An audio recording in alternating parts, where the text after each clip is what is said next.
அன்பிற்குரிய உறவுகளுக்கு வணக்கம். நேற்று ஒரு வீடியோ நான் பார்த்தேன். அந்த வீடியோ ஒரு பெரிய எனக்குள்ள பல கேள்விகள் எழுப்புச்சு.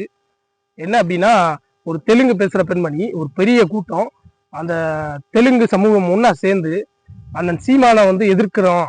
சீமான் தெலுங்கர்களை நாட்டை விட்டு வெளியே போக சொல்றாரு, தெலுங்கை தாய்மை மொழியாக கொண்டு வந்து தமிழ்நாட்டில் இருக்கக்கூடாது அப்படின்னு சொல்றாரு, இப்படிங்கிற ஒரு கேள்வியை அந்த பெண்மணி எழுப்பியிருந்தாங்க.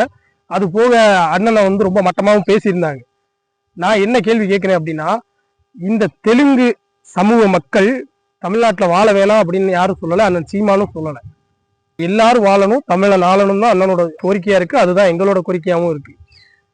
இந்த தெலுங்கு பேசுற மக்களுக்கு தான் 50 வருஷமா திராவிடம் அப்படிங்கிற பேர்ல நாங்க வாய்ப்பு கொடுத்து வச்சிருந்தோம். இத்தனை வருஷமா வாய்ப்பு கொடுத்து வச்சிருந்தோம். 50 வருஷமா தமிழ்நாட்டை சீரழிச்சு சின்னாபின்னமாக்கி தமிழர்களோட அடையாளத்தையும் இன அழிப்பு, மிகப்பெரிய மௌன இன படுகொலைங்கிற சாராயத்தையும் கஞ்சாவையும் போதையை இறக்குறது தானே பண்ணுச்சு இந்த திராவிடம். வேற என்ன பண்ணுச்சு தமிழர்களுக்காண்டி?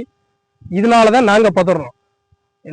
அன்பிற்குரிய தமிழ் சொந்தங்கள், நடுநிலை பேசுற இந்த இனவாதம் பேசக்கூடாது, நடுநிலையில பேசணும் எல்லாம் நம்ம மக்கள் அப்படின்னு நடுநிலை பேசுற நம்ம தமிழர்களுக்கு ஒரு கோரிக்கையா வச்சுக்கிறேன். நீங்க பாருங்க இங்க என்ன நடக்குதுன்னு நீங்க பாருங்க.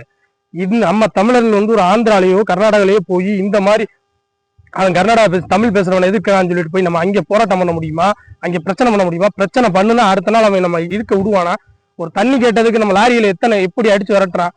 ஆனா இங்க நம்ம தமிழ்நாட்டுக்குள்ள, நம்மளோட மாநிலத்துக்குள்ள ஒரு இனக்கூட்டம் இதுதான் எங்க எங்க இடம், நீங்க குடிபெயர்ந்திருக்கீங்க அப்படின்னு பேசுதுன்னா எந்த அளவுக்கு நம்ம இடம் கொடுத்து வச்சிருக்கோம் நீங்களே பாத்துக்கங்க. நடுநிலை பேசுற தமிழர்கள் யோசிச்சுங்க, சிந்திச்சுங்க.